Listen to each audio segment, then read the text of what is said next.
ایک تاریخ ہے اسلام کی جس میں آپ کے سامنے حضرت عمر بیت المقدس کو فتح کرتے ہوئے نظر آتے ہیں۔ اسلام کی اگر تاریخ کی بات کی جائے ہر بندہ کہتا ہے یہ بڑا سنہرا باب ہے، لیکن آج امت کے اوپر عجیب و غریب وقت آ چکا ہے۔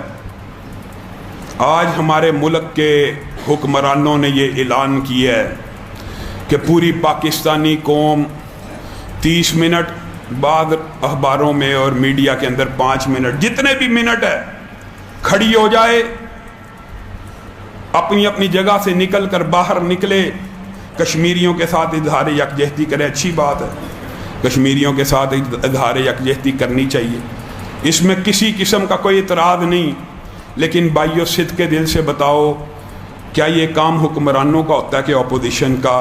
حکمران بھی اگر یہ سمجھتے ہیں کہ ساری قوم باہر نکل کے احتجاج کرے، کیا مقبوضہ کشمیر اس طرح آزاد ہو جائے گا؟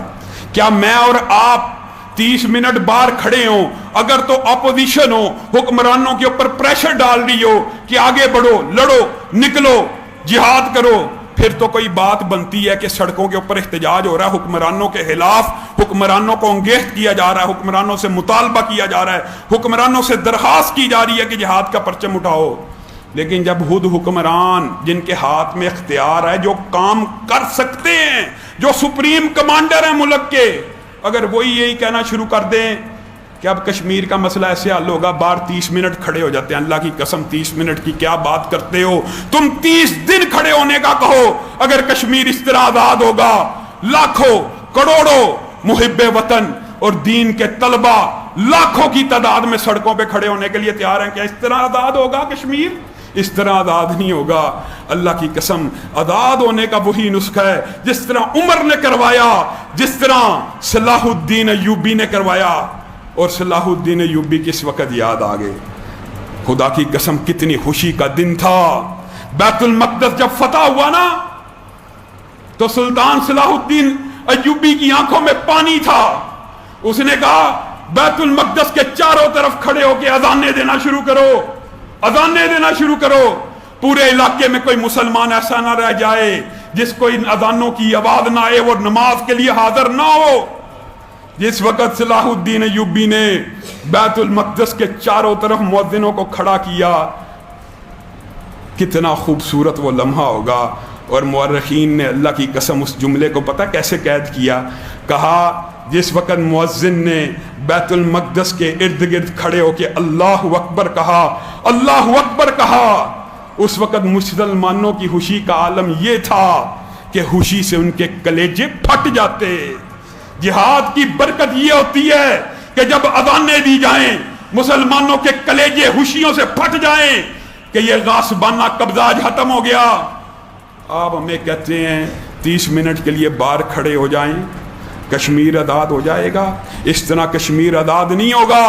کشمیر کو اگر آزاد کرنا ہوگا، مسلمان کبھی جنگ کی آرزو اور تمنا نہیں کرتا، لیکن اگر مسلمان کے اوپر جنگ مسلط کر دی جائے، یہ مسلط کی گئی جنگ ہے، یہ لڑنی پڑنی ہے، یہ مسلط کی گئی ہے، مقبوضہ کشمیر کے مسلمانوں کے اوپر جبری طور پہ مسلط کی گئی ہے۔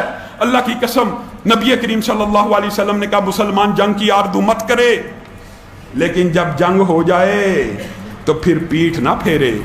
بڑے ترین گناہوں میں سے یہ گناہ ہے کہ جس دن کافر حملہ کر دیں مسلمان ریاست کے اوپر، یا مسلمان حکمران اعلان کر دیں کہ کفار کے ساتھ جہاد کا وقت آ گیا ہے، بدترین گناہ اس دن کوئی پیچھے رہ جائے۔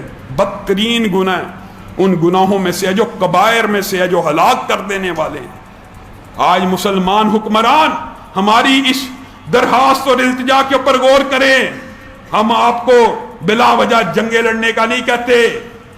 اور علامہ شہید انہوں نے اپنی آخری تقریر میں یہ الفاظ کہے تھے، اور ان کے الفاظ غور کرنے کے لائق ہیں۔ کیا کہا تھا؟